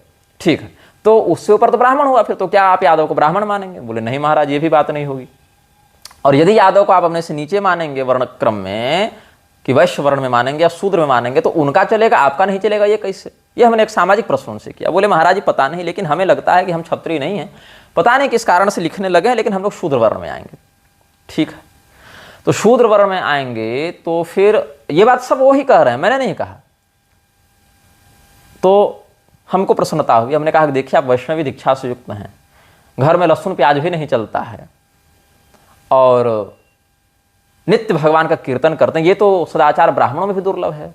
तो आप अस्पृश्य कोटि में तो आएंगे नहीं, इसलिए आपका जल इत्यादि हमको चलेगा। हाँ जरूर है, भोजन हम बना लेंगे, या अपने भाई से बनवा लेंगे, या हमारे साथ कोई ब्राह्मण आए वो बना देंगे, या यादव जी जो आपके हैं वो कच्ची तैयारी कर दें, मनिया कर दें, फिर वो सिद्ध कर लेंगे उस प्रकार से, लेकिन जल इत्यादि आपका चलेगा, ये हमने कहा। हालांकि फिर भी उन्होंने नहीं दिया, लेकिन हमने कहा कि आप न तो अस्पृश्य कोटि में हैं, न आप गलत खान पान वाले हैं, लहसुन प्याज ही नहीं चलता आपके यहाँ, अपितु तो रोज भगवान के नाम संकीर्तन शाम होते होते 1 घंटा नमामि स्मिशान ये सब पढ़ के, रामचरितमानस की चौपाइयाँ पढ़ के हरे राम करके आप अपना जीवन पूर्ण करें। एकादशी को मौन रहते हैं, उपवास तो करते ही हैं, उसके अतिरिक्त मौन भी रहते हैं संयमन के लिए। तो ये सब जो सुद्रोचित सदाचरण है, इससे तो अनुकूलता है सब प्रकार की। खैर, तो अच्छा एक यादव और बढ़िया मिले हमको, बड़े संत हृदय वाले व्यक्ति।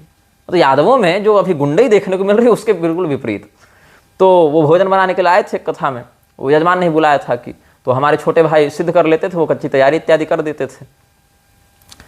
बहुत बूढ़े थे, हैं शायद अभी जीवित होंगे, पिछले वर्ष उनसे मुलाकात हुई थी, नाम था कंसा यादव।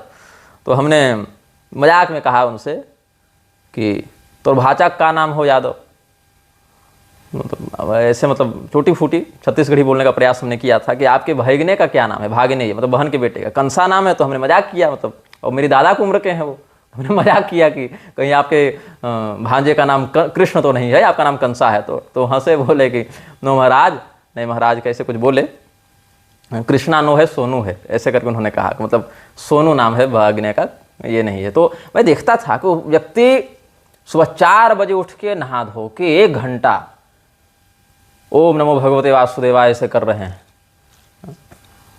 तो हमने कहा कि यादव जी आपको ओंकार का नहीं बनेगा, आप ओंकार के उच्चारण में अधिकृत नहीं है, आपको दोष लग जाएगा। बोले महाराज तो क्या करें? हमने कहा कि आप केवल नमो भगवते वासुदेवाय करें, या वासुदेव वासुदेव करें, या श्री राम जय राम करें, ओंकार रहित करके। उन्होंने बात मान ली, उन्होंने कहा ठीक है महाराज, हम फिर ऐसे ही करेंगे। तो ऐसे व्यक्ति को मार्गदर्शन देने में ना लाभ है, धर्म है। उनको पता नहीं था, वो करते थे, हमने बता दिया, वो समझ गए। तो इस व्यक्ति में शिष्यत्व का लक्षण घटित होगा। तो क्या करते थे, सुबह नहाए धोए और श्री राम जय राम चालू हो गया। वही श्री राम जय राम करते करते वो पानी भी ला रहे हैं, वो सब्जी भी सुधार रहे हैं, वो सब साफ सफाई कर रहे हैं, चावल से कंकड़ भी मिल रहे हैं, सब कर रहे हैं। हमारे स्नान के लिए जल इत्यादि भी लगा दे रहे हैं, सब वस्त्र इत्यादि भी धो दे रहे हैं, और दिन भर श्री राम जय राम कर रहे हैं। तो जब भी हमारी कार्यक्रम कथा इत्यादि पूरी होती थी तो हम जाने से पहले उनको कुछ बढ़ाकर अपनी ओर से दक्षिणा इत्यादि दे देते थे, मतलब पैसा दे देते थे कि बूढ़े व्यक्ति हैं और इतनी श्रद्धा भाव से ब्राह्मणों की सेवा कर रहे हैं, तो यजमान जो उनको देंगे सो तो देंगे ही, हम भी अपनी ओर से कुछ पैसा बढ़ाकर उनको दे दें, या कुछ अपनी धोती इत्यादि बढ़िया हो तो उनको पहनने लायक दे दें, धोती पैसा लगाकर हम उनका सम्मान करके उनको भेजते थे। अभी हो सकता है फिर किसी कार्यक्रम उनसे मुलाकात हो जाए। तो देखता था मैं प्रतिदिन सुबह उठकर श्री राम जय राम जय राम, और इतनी चौपाइयाँ उनको रामचरितमानस की याद हैं, वो हम लोग भी सोचते हैं कि लगभग पूरी याद ही है क्या। तो बचपन से वही संगति रही उनकी, साधुओं की संगति की, खान पान नियंत्रित रहे, नियमित रखे, और भोजन तैयार करवा के और सब करके बर्तन ये सब धोकर कथा में पहुंच जाना, बढ़िया धोती पहन के, कुर्ता पहन के, चादर तिलक लगा के कथा सुनते, और आरती जब होने लगती तो फिर वापस जाकर मेरे लिए पानी इत्यादि गर्म करके और कुछ सूखा फल इत्यादि रख देते थे सामने, जब हम कथा से लौटे तो कुछ पाने के लिए। एकदम अद्भुत। तो ऐसा व्यक्ति या ऐसे संस्कार वाले व्यक्ति किसी भी वर्ण में हो, वो सम्मान नहीं होते हैं। और नहीं तो रावण का माथा काट दिए, बंदर भालू लात जूता मार दिए रावण को। क्यों? रावण के वेद ज्ञान में कमी थी, या तपस्या में कमी थी, या सिद्धि चमत्कार में कोई कमी थी? ऐसी बात नहीं है। तो मैं बात कर रहा था चंद्रवंश की, चंद्रवंश की बात मैं कर रहा था। ब्रह्मा जी के पुत्र हुए महर्षि अत्रि, मरीचिरत्रंगिरसौ पुलस्त्यः पुलः क्रतुः भृगुर्वसिष्ठः दक्षश्च दशमस्तत्र नारदः। भृगुर्वसिष्ठो दक्षश्च दशमस्तत्र नारदः। मरीचि, अत्रि, अंगिरा, पुलस्त्य, पुलह, क्रतु, भृगु, वशिष्ठ, दक्ष और नारद। ऐसे बाद में करदम, कामदेव, स्वयंभू मनु ये सब और भी हुए हैं, सनत कुमार इत्यादि पहले हो चुके थे, लेकिन ये मानसी सृष्टि के 10 पुत्रों की गणना है। इसमें दूसरे नंबर के पुत्र थे अत्रि। इसमें मरीचि जो है पहले पुत्र ब्रह्मा जी के, मानस सृष्टि वाले, इस वाली श्रेणी में पहले पुत्र मरीचि के ही पुत्र हुए थे कश्यप जी। कश्यप जी का नाम सुने होंगे आप लोग। अत्रि के पुत्र हुए दत्तात्रेय जी, चंद्रमा और दुर्वासा मुनि। अंगिरा के पुत्र हुए बृहस्पति जी, संवर्त, बृहस्पति, ये सब। और पुलस्त जी के वंश में रावण हुआ तीसरी पीढ़ी में, ऐसे पुलह, क्रतु ये सब हुए।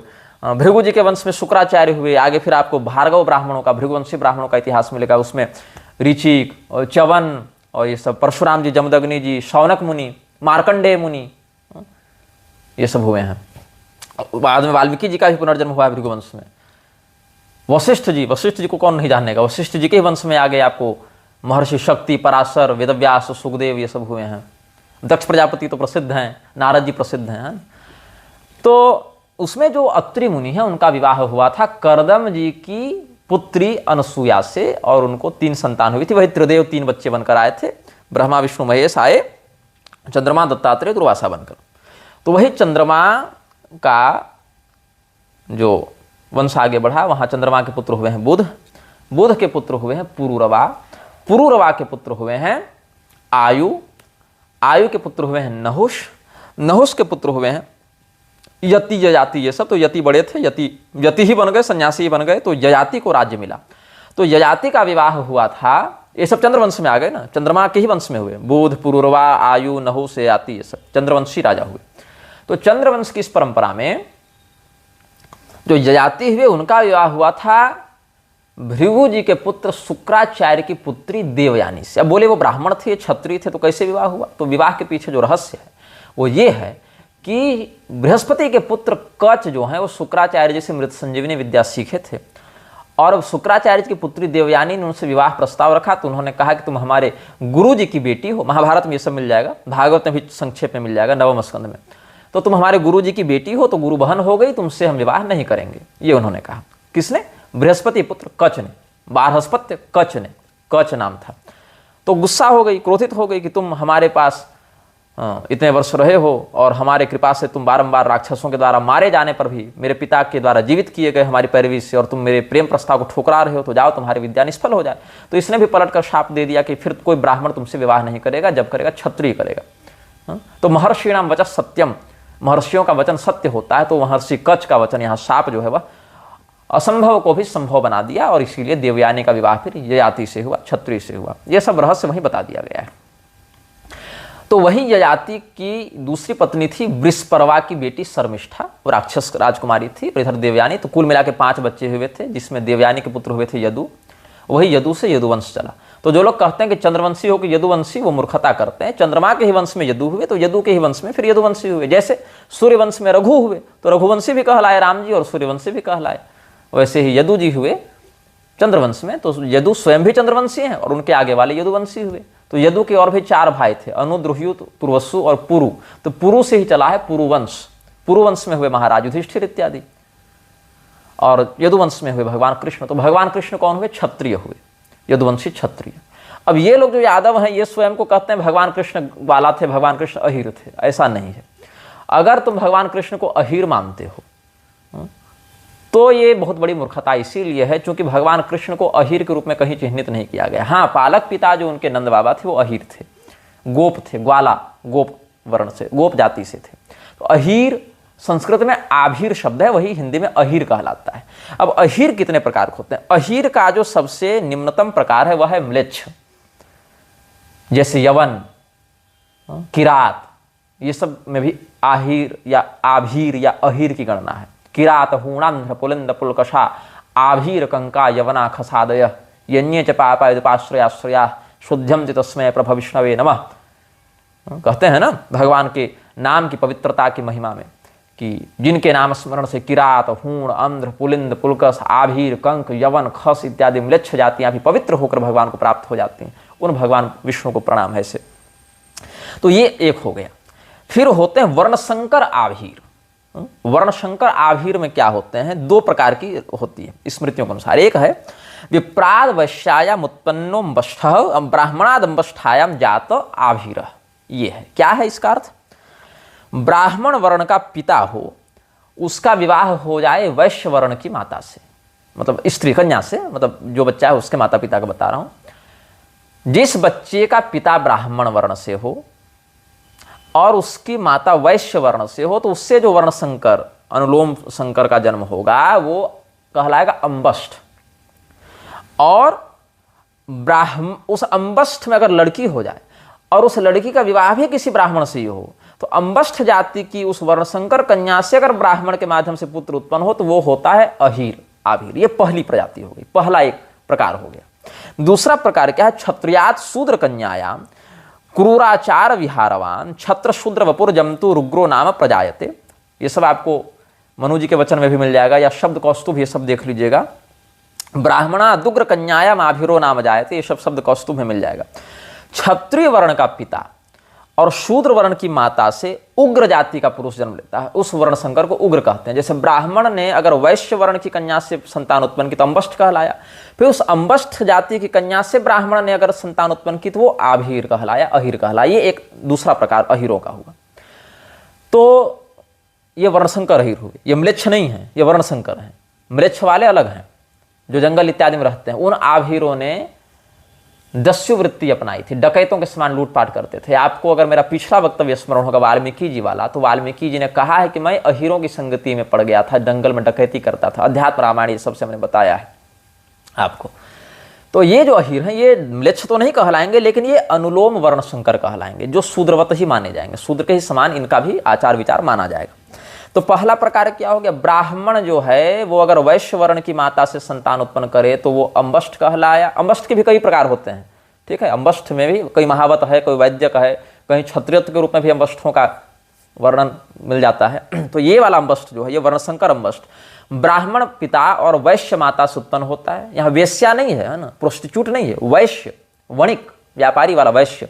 वेश्या और वैश्या में अंतर है, ए और अय का अंतर है। तो वेश्या मतलब व्यभिचारिणी स्त्री और वैश्या मतलब वैश्य वर्ण की स्त्री, सेठानी, ठीक है। तो ब्राह्मण पिता और वैश्य वर्ण की स्त्री से उत्पन्न संतान अंबष्ठ।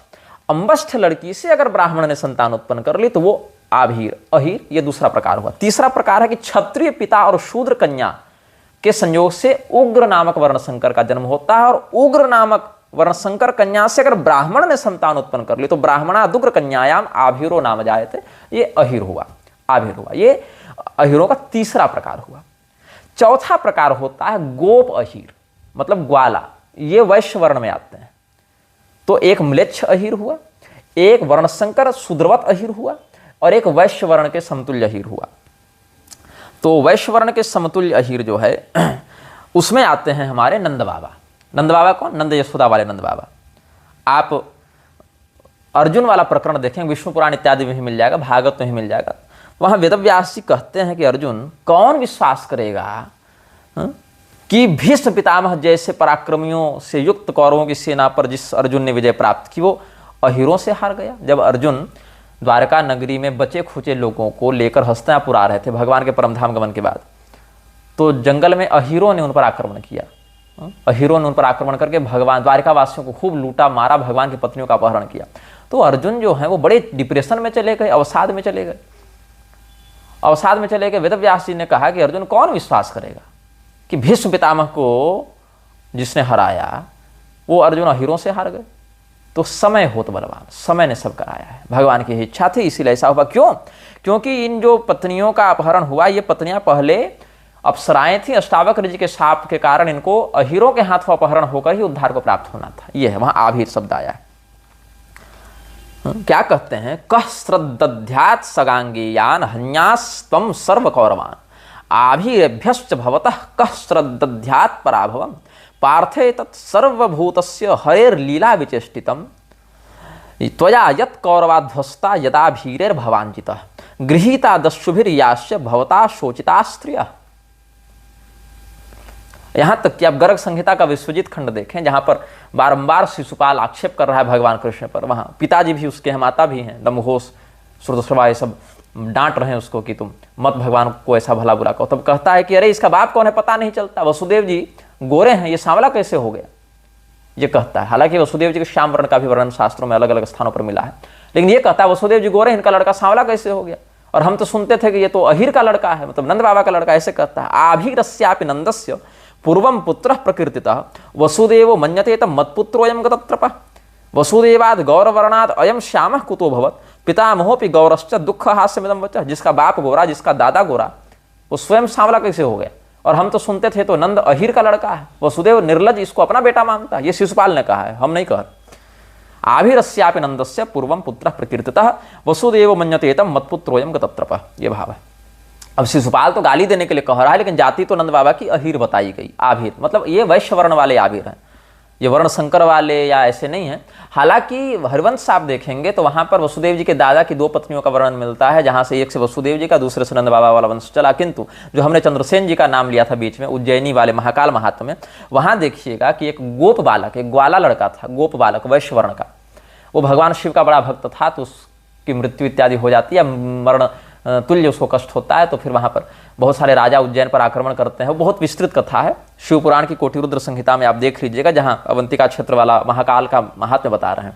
फिर हनुमान जी प्रकट होते हैं, उसको फिर वरदान देते हैं, कहते हैं ये बच्चा श्रीकर नाम जाएगा इसका, श्रीकर गोप। तो श्रीकर गोप से 8वीं पीढ़ी में नंद बाबा हुए शिव पुराण के अनुसार। हनुमान जी का वचन मैं आपको 5 श्लोकों में बता देता हूं। सर्वे शृणम तु भद्रम वो राजानो ये च देहिनः ऋते शिवम नान्यतमो गतिरस्ति शरीरणाम। हे राजागण और जो भी यहाँ लोग उपस्थित हैं, बात सुने, हनुमान जी कह रहे हैं शिव जी के अलावा देहधारियों का कोई कल्याण करता नहीं है। एवं गोप सुतो दिष्टिया शिव पूजांग विलोक्य च अमंत्रेणापि संपूज्य शिवम शिवम अवाप्तवान। ये जो ग्वाला है, ये लड़का गोप बालक, ये भगवान शिव की पूजा करते लोगों को देखता था। अब मंत्र तो जानता नहीं था, इसलिए बिना मंत्र के ही शिव जी की पूजा करके ये शिव जी को प्रसन्न कर लिया, कल्याण को प्राप्त कर लिया और भगवान का बड़ा सुंदर भक्त बन गया। ये गोपों की कीर्ति को बढ़ाने वाला होगा। एष भक्त वरः शंभोर गोपानाम कीर्तिवर्धन यह भुक्त्वा खिलान भोगान अंते मोक्षम अवाप्स्यति। हनुमान जी कहते हैं कि शिव जी का ये परम भक्त जो ग्वाला है, ये यहाँ तो सुख सुविधा से रहेगा ही जीवन में, और मरने के बाद ये मोक्ष को प्राप्त करेगा। इसी के 8वें पीढ़ी में नंद नाम के बहुत यशस्वी गोप होंगे, जिनके पुत्र के रूप में भगवान नारायण स्वयं कृष्ण बनकर आएंगे। और आज से इस लड़के का नाम होगा श्रीकर, और इसी नाम से इसकी प्रसिद्धि होगी। अस्य वंशेष्टमो भावी नंदो नाम महायशाः प्राप्स्यते तस्य पुत्रत्वं कृष्णो नारायण स्वयं अद्य प्रभृति लोकेस्मिन् नेश गोपकुमारकः नामना श्रीकर इत्युच्चर लोक ख्यातिम गमिष्यति। ये सब है। तो ये जो नंद बाबा हैं, ये वैश्य वर्ण वाले अहीर हैं, गोप हैं।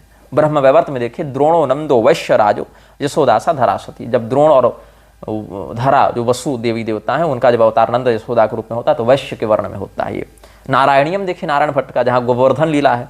विधो प्रातक्षणीयम सुभृशम मन मन्नादरयुता स्वमादः शैलात्मा बलिमखिल माभीर पुरतः। आप ही हे प्रभु शैलात्मा गोवर्धन स्वरूप धारण करके उन अहीरों के सामने उनके द्वारा दी गई पूजा भेंट को खाने लगे, 56 भोग लगाने लगे गोवर्धन बनकर। तो गोवर्धन गिरिराज के रूप में कौन है? भगवान ही शैलात्मा बनकर प्रकट हुए हैं। तो क्या कहते हैं, नारायण भट्ट नारायणीयम में व्यधोह प्रादक्षिणीयम सुभृश मन मन्नादरयुता स्वमादः शैलात्मा बलिमखिलम आभीरपुरतः, ये सब बातें। अच्छा, भगवान कृष्ण ने स्वयं को वैश्य वर्ण का बताया है वहां पर नंद बाबा की जगह समय, जहां पर वो कुशित वृत्ति, ये सब खेती गोपालन, ये सब हमारा धर्म है। आप भागवत महापुराण में गोवर्धन पूजा वाला प्रसंग देख लीजिएगा। ब्रह्मवैवर्त के श्री कृष्ण जन्मखंड में जब श्री कृष्ण भगवान अपने पिता को कह रहे हैं कि आप वापस चले जाइए, वापस चले जाइए यशोदा जी के पास, नंदगांव मतलब गोकुल चले जाइए, तो कहते हैं कि मेरे पिता वसुदेव से बढ़कर आप मेरे लिए पिता समान हैं, मेरी माँ देवकी से बढ़कर यशोदा मैया मेरे लिए माँ हैं, आप वैश्य हैं, वैश्यों के राजा हैं, आप यहाँ क्या करेंगे मथुरा में। और देखिए मैं कहाँ मथुरा में जन्मा, आप कहाँ वैश्यराज गोकुल वाले, फिर भी संजोग था, काल सबको संजोग और वियोग से युक्त करता है, तो संजोग था तो हम मिल गए, वियोग से फिर अलग हो गए। इसीलिए आप ये मत सोचिएगा कि मैं आपको भूल जाऊंगा, मैं वसुदेव और देवकी से बढ़कर नंद यशोदा को अपना माता पिता मानता हूँ। कृष्ण जन्मखंड आप ब्रह्म वैवर्त में देखें, कुतस्तम गोकुले वैश्यो नंदो वैश्याधिपो नृपः वसुदेव सुतो हम च मथुराया महोकुतः पिता में कंस भीते न तद्गृहे च समप्रितः पितुः परः पिता त्वं च माता मातुः परापिवा। ये सब तो नंद बाबा जो अहीर हैं, गोप हैं, उन्हीं के आभीर में अभी कृष्णायत यादव, कृष्णौत या कृष्णायत कहते हैं उनको, वो यादव, वो क्षत्रिय नहीं है, चंद्रवंशी क्षत्रिय कहीं यदुवंशी जो हैं, इक्का दुक्का कहीं कहीं उनका है। तो हम एक पुस्तक लिख रहे हैं द रॉयल्स या राजवंश के नाम से, हिंदी अंग्रेजी दोनों में छपेगी। कब छपेगी पता नहीं, ये सब तो निग्रह प्रवेश का ये सब हो जाए, कुछ और भी ग्रंथ निकल जाए तब वो सब सोचेंगे। लेकिन हमने मुख्य शोध कर रखा है, उसमें भारत के पिछले 2000 वर्षों के अंतर्गत लगभग 10,000 राजाओं का हम वर्णन करेंगे। क्योंकि अपना भी पूर्वजन वैसा ही इतिहास से जुड़ा रहा है, तो मेरे मरने के बाद से लेकर अभी तक जितने राजा भारत में अलग अलग राजवंशों में हुए, लगभग 10,000 राजाओं का हम पूरे भारत में राजवंशों में घूम घूम कर उनका रिकॉर्ड निकलवा रहे हैं।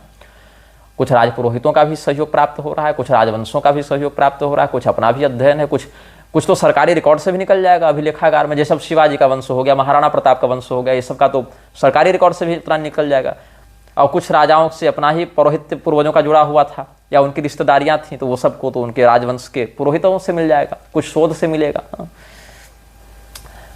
तो ये सब में हम लगे हुए हैं, मेरे मरने के बाद से लेकर अभी तक का पूर्व जन्मांतर ये बात को कह रहा हूँ, जो कि मैं ज़्यादा बोलता नहीं हूँ, क्योंकि ये सब बातें भी अधिक समाज में बोलने से उपद्रव ही है, इसीलिए ठीक है जो जैसा है। तो मैं ये कह रहा था कि कुछ यदुवंशीय क्षत्रिय शेष हैं नाम मात्र के, लेकिन हैं वज्रनाभ की परंपरा वाले। लेकिन जो कृष्णौत यादव है वो क्षत्रिय में नहीं आएंगे, वो आएंगे वैश्य वर्ण में, अगर उनका यज्ञोपवीत कुल परंपरा से अभी तक बंद नहीं हुआ है। हालांकि विवाह के समय बहुत से वैश्य यज्ञोपवीत कर रहे हैं, ये गलत है। वैश्य वर्ण का यज्ञोपवीत अधिकतम 22 वर्ष की अवस्था तक हो जाना चाहिए, उससे बाद हो रहा है तो उसको व्रात्य दोष लगेगा। तो ये बात है। लेकिन जो अन्य जो यादव हैं कृष्णौत के अतिरिक्त, वो या तो वर्ण संकरत्व से ग्रस्त हैं, या तो वो शूद्र वर्ण के अंतर्गत ही शूद्रवत माने जाएंगे। आभीर की 4 श्रेणियां हमने बताई, एक तो मृच्छ आभीर हो गए, एक आपको ब्राह्मण से अंबस्थ में उत्पन्न हो गए, एक क्षत्रिय से उग्र जाति की कन्या में उत्पन्न हो गए। उग्र जाति कौन? जो क्षत्रिय पिता और शूद्र माता से उत्पन्न हो, शूद्रा से उत्पन्न हो। तो ये सब हमने, एक फोन आ रहा है, खैर बाद में बात कर लूंगा। तो वो सब हमने कहा आपको 4 प्रकार के अभीर, आभीर, अहीर के बारे में बताया। तो कुर्मी हो चाहे अहीर हो, ये दोनों शूद्र वर्ण के ही अंतर्गत आएंगे। क्या क्या कर सकते हैं, क्या क्या नहीं कर सकते हैं, ये मैं बता देता हूँ। रामचरितमानस पढ़ सकते हैं, रामचरितमानस का प्रवचन नहीं कर सकते हैं, पढ़ सकते हैं। सत्संग कर सकते हैं, अखंड कीर्तन कर सकते हैं, श्री राम जय राम कर सकते हैं। और पूजा पाठ तो वहाँ कर सकते हैं। अपने घर के मंदिर में पूरी पूजा स्वयं कर सकते हैं, अगर वेद मंत्रों का प्रयोग नहीं कर रहे हैं तो। और जो अपने ग्राम के देवालय हैं, ग्राम देवता हैं, कुल देवता हैं, उनकी पूजा कर सकते हैं। जो सार्वजनिक यज्ञ हैं उसमें अगर वैदिक मंत्रों का प्रयोग नहीं हो रहा है तो यजमान बन सकते हैं, वैदिक मंत्रों के प्रयोग के साथ नहीं बन सकते हैं। सामूहिक भी नहीं बनना चाहिए, ऐसे अलग अलग वर्णों के यजमानों को प्रशस्त नहीं माना गया है, बहुयाजन दोष लगता है उसमें। एकल यज्ञ कर सकते हैं, लेकिन उसमें भी वैदिक मंत्रों के अतिरिक्त पौराणिक तांत्रिक मंत्रों का प्रयोग आचार्य उनके लिए करें, ये उनके लिए मर्यादा है। रामचरितमानस इत्यादि ग्रंथ पढ़ सकते हैं, लोक काव्यों के माध्यम से सूरदास जी, मीराबाई जी, रैदास जी इत्यादि के पदों से भगवान का कीर्तन कर सकते हैं। शास्त्रों की कथाएं सुन सकते हैं, वेद पाठ नहीं सुन सकते हैं। भागवत महापुराण या शिव पुराण या दुर्गा सप्तशती इत्यादि का पाठ सुन सकते हैं, उनका प्रवचन सुन सकते हैं, लेकिन प्रवचन कर नहीं सकते हैं।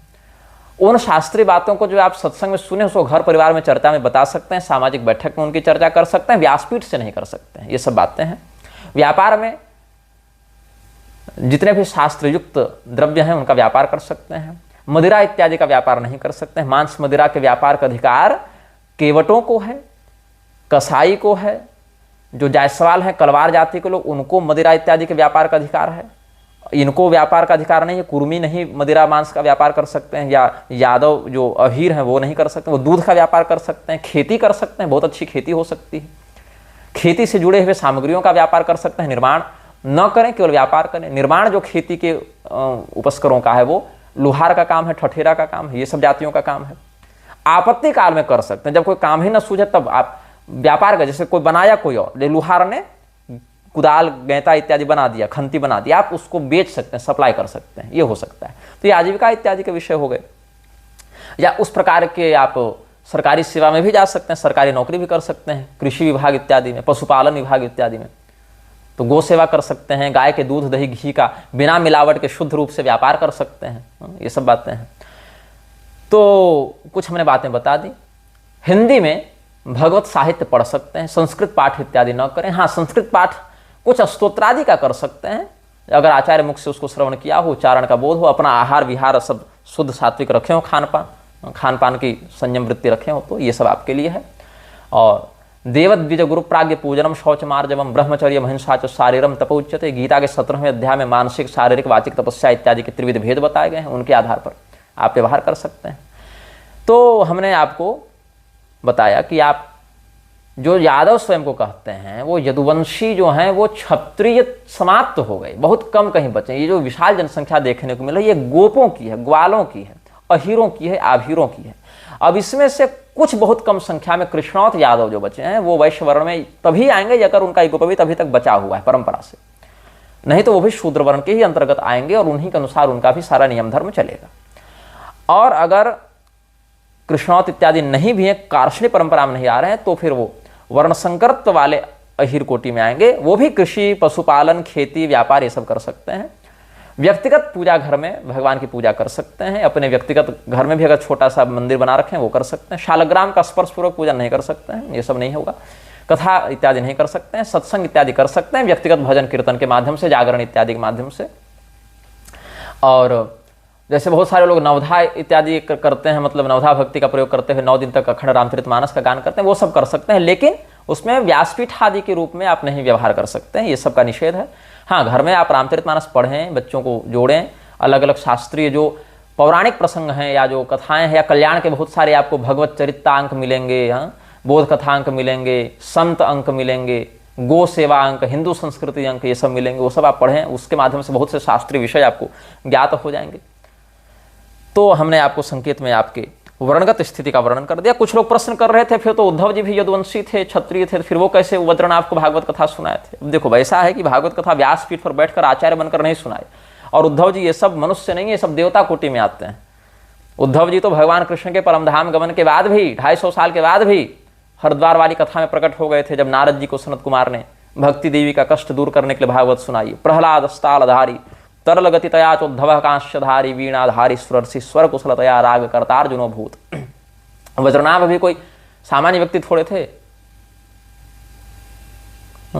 कृष्ण से दक्षिणे पाद स्थान में तस्य वर्तते, भगवान कृष्ण के दाहिने चरण के पास उनका स्थान है गोलोक की नित्य सेवा में। ये सब तो मनुष्य को रूप धारण कर करके आए थे ना, ये सब भगवान के दिव्य पार्षद हैं। अब इंद्र देवता क्षत्रिय देवता है, तो क्या हम उनको प्रणाम नहीं करेंगे? शनि देव जो है वो शूद्र देवता में आते हैं, तो क्या उनको हम प्रणाम नहीं करेंगे? अश्विनी कुमार भी शूद्र देवता में आते हैं, तो क्या उनको हम प्रणाम नहीं करेंगे? ये कोई बात नहीं, वो देवताओं की अलग प्रजाति, अलग कोटि है। तो वैसे उद्धव जी देव कोटि में आते हैं, देव मानुष हैं, ये सब पार्षद हैं भगवान के, नित्य पार्षद हैं। वो भी ये नहीं कि आज बने कल रिटायर हो गए। हनुमान जी, उद्धव जी, गरुड़ जी, विश्वक्सेन जी, अष्ट सखियां भगवान और भगवती युगल सरकार के, ये सब नित्य पार्षद में आते हैं। इसलिए ये सब देव कोटि में पूज्य हैं। भगवान के यंत्रों में इनकी पूजा होती है, इसीलिए इनमें क्षत्रिय ब्राह्मण वाला वैसा नियम नहीं है। हाँ, ये जरूर है कि लोक मर्यादा की स्थापना करने के लिए जहां नित्य पार्षदत्व नहीं है, ऐसे विदुर जी इत्यादि शूद्रवत रहे हैं उस मर्यादा में, क्योंकि वो नित्य पार्षदत्व में नहीं है वहां उस रूप में।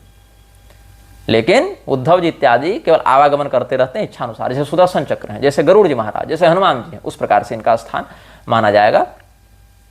और अन्य बहुत से विषयों में हम पहले बता ही चुके हैं। यादवों के विषय में भी हमने स्थिति स्पष्ट कर दी। अभी के जो यादव हैं वो वैश्य वर्ण में आएंगे यदि उनका एगोपवीत सुरक्षित है, शेष शूद्र वर्ण के अनुसार ही अपना कर्तव्य मर्यादित रूप से निभाएंगे। और ये वीडियो वक्तव्य भी हमने उन कुर्मी बंधुओं के लिए, उन शूद्र वर्ण के यादवों के लिए बनाया है जो श्रद्धा रखते हैं शास्त्र के प्रति। ये हमने सबके लिए नहीं बनाया है। बनाने वाले तो अम्बेडकर धाम बनाकर घूम रहे हैं। जिस अम्बेडकर ने पानी पी पी कर हिंदू देवी देवताओं को गाली दी और जिसने भगवान श्री रामचंद्र जी को व्यभिचार से उत्पन्न बता दिया संतान, उस अम्बेडकर की चापलूसी करने में लगे रहते हैं। धीरेन्द्र शास्त्री पर्चा छाप नासा और इसरो को और वैज्ञानिकों को पर्ची निकालकर मार्गदर्शन देने गए थे। क्या हो रहा है अभी? टीन का शेड गिरा, मर गया व्यक्ति, मोक्ष ही हो गया होगा कुंभ के समान। तो सरकारी नेताओं के गुलाम चापलूसों की क्या बात करें? उस स्थिति में इन लोगों से जो स्वयं कहते हैं कि हम धर्मशास्त्र कुछ नहीं पढ़े हैं, हम तो वेद पुराण कुछ नहीं पढ़े, तो क्या जानोगे तुम, क्या बताओगे? जब पढ़े ही नहीं तो अनपढ़ हो। अनपढ़ व्यक्ति की बात को पॉलिटिकल प्रभाव में आकर महत्व तो दिया नहीं जा सकता। न तुम पढ़े हो न तुम्हारे चेले पढ़े हैं। जो पढ़े हैं वो जो है सो या तो तुम्हारे झांसे में नहीं आएंगे या राघवाचार्य जैसे कुछ लोग पॉलिटिकल इन्फ्लुएंस में आ भी सकते हैं, क्या कहें। तो यादव और अहीर बंधुओं के विषय में, कुर्मी बंधुओं के विषय में जो चंद्रवंशी क्षत्रिय स्वयं को ये सब बताते हैं, अगर कदाचित किसी काल में इनके पूर्वज चंद्रवंशी क्षत्रिय रहे भी होंगे तो कई कई शताब्दियों पीढ़ियों से इनके यज्ञोपवीत आदि शुद्ध परंपरा का पूर्णतया लोप हो जाने के कारण अब पूर्णतया शूद्र वर्ण में ही परिगणित माने जाएंगे। वो ब्राह्मण भी होते तो इतने पीढ़ियों तक वैदिक मर्यादा का लोप होने से शूद्र वर्ण में ही गिने जाएंगे और उसी अनुरूप उनके कल्याण की व्यवस्था शास्त्र बताएंगे। इसको आप समझें और अपने शास्त्रीय श्रद्धा के आधार पर कल्याण का चिंतन करें। ये भी हम तो शास्त्रीय श्रद्धालुओं के लिए ही बनाते हैं सब बातें। मूर्खों के लिए, दुराग्रहियों के लिए तो दंड विधान ही शास्त्र निर्णित करते हैं, उनके लिए धर्मोपदेश का विधान नहीं है। नचमाम योभ्य सूयति, शास्त्र की मर्यादा द्वेषी को नहीं जिज्ञासु को बतानी चाहिए। तो हमने अभी कुछ अपना समयानुसार भाव व्यक्त किया है आप सबों के समक्ष। फिर आगे किसी प्रसंग में समयानुसार अपनी बात कहेंगे। जय श्रीमन्नारायण। हर हर महादेव। नमः चंडिकाय।